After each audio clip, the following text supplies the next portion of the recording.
okay again আমাৰ ই নম্বৰটো same plus plus মই দি ললো দেন ইয়াত মই যেহেতু স্কোয়াৰ টাৰ্ম লাগে স্কোয়াৰ টার্মটো মই দি ললো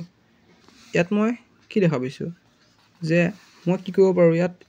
ইউৰ পৰা স্কোয়াৰ গুচি গলে আমাৰ কি হ'ব ইউ হৈ আছে ঠিক আছে 16 টো পাম কেনেকৈ মই 4 দিলে কাৰণ 4 স্কোয়াৰ কিমান 16 সেম 3 ভি লিখিব পাৰো 3 স্কোয়াৰ মানে 9 ভি স্কোয়াৰ মিলি আছে গতিকে এটো হৈ আছে আমাৰ এ এটো হৈ আছে আমাৰ কি বি মাজত কি হয় টুৱাইস এ বি সূত্ৰমতে টুৱাইস আহিলে আৰু এ মানে আমাৰ কি হৈ আছে এ মানে হৈ আছে আমাৰ 4u আৰু বি মানে হৈ আছে 3v গতিকে আমি প্ৰমাণ কৰি চাও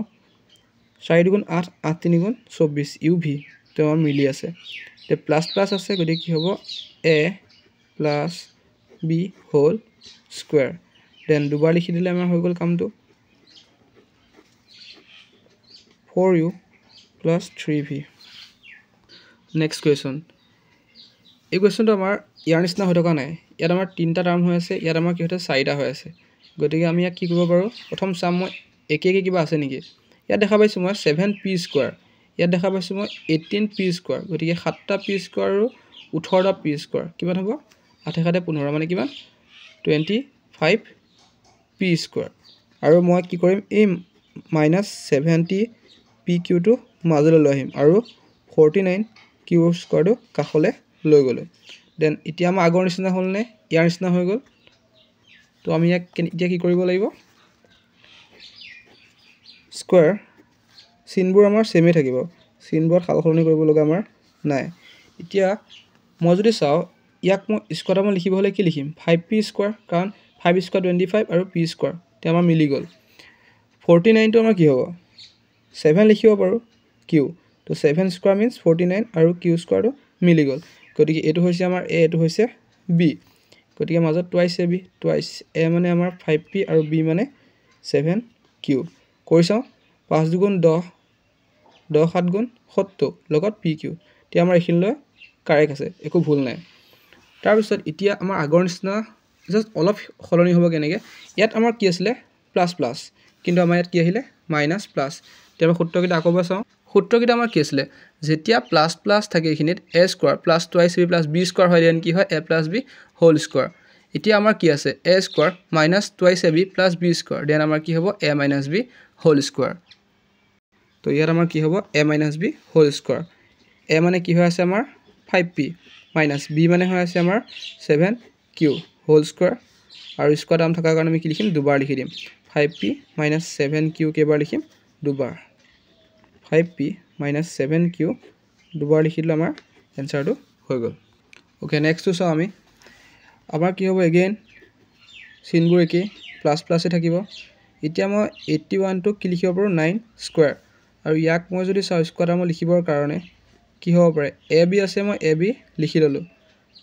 এতিয়া মোক 4 লাগে ইয়াতটো স্কয়াৰটো গুছি আছে ওপৰত গতিকে আমি জানো কি পাৱাৰবোৰ ওপৰত কি হৈ গলে ইনটু মানে পূৰণ হৈ যায় গতিকে 2 লগত কিমান দিলে 4 হ'ব 2 আৰু ইয়াৰ পৰা 2 টো পৰলে গুছি গল গতিকে a square b whole square হৈ গল গতিকে আমি কি গম পালো ইয়াত a মানে হৈ আছে a2 আৰু b মানে হৈ আছে 9 মাজত কি হয় টুৱাইস ab টুৱাইস a মানে আমাৰ কি হৈ আছে a square b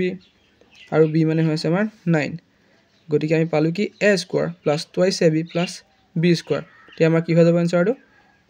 a plus b whole square ইয়াক আমি কেবাৰ লিখিব লাগিব স্কয়াৰ কাৰণে দুবাৰ a স্কয়াৰ b plus 9 আমাৰ h টো আছে x square plus 1/4 y square minus xy ইয়াত আমি দেখিছো কেনেকুৱা যে ইয়া আগৰ যিকিটা প্ৰশ্ন আছিল তাত আমাৰ স্কয়াৰ টাৰ্ম কিটা কাখত থাকে কিন্তু ইয়াত আমাৰ কি হৈ আছে স্কয়াৰ টাৰ্মটো আমাৰ ক'ত আছে মাজত গতিকে আমি ঠাইটো চেঞ্জ কৰিব পাৰো কেনেকে x স্কয়াৰ এই মাইনাস xy টো মাজত লৈ আহিলো প্লাস 1/4 y স্কয়াৰটো কাখলে লৈ গলো যাতে আমাৰ সুবিধা হয় ওকে এতিয়া আমাৰ আগৰ নিচিনা হৈ গল তে মই চিনবোৰ দি লৈছো যাতে চিনৰ খেলিমেলি নহয় পৰীক্ষাত আমাৰ এই চিনবিলাকে আমাক কি কৰে ভুলবিলাক বেছিকে কৰে এতিয়া মই দেখা পালো ইয়াত কি হৈ আছে x স্কয়াৰটো ধুনিয়াকে মিলি আছে টাৰ্মত আছে এতিয়া মই যদি চাও ইয়াক স্কয়াৰ টাৰ্মলৈ নিবৰ কাৰণে দেন কি কৰিব পাৰো মই 1 স্কয়াৰ মিন্স 1 এ থাকিব 4 হ'লে আমাৰ কি হ'লে 2 হ'ব লাগিব তে 2 স্কয়াৰ মানে 4 হ'ব এতিয়া মই কি দি দিলো y তে আমি পাই গলো কি a আৰু b মাজত টুৱাইস ab হ'ব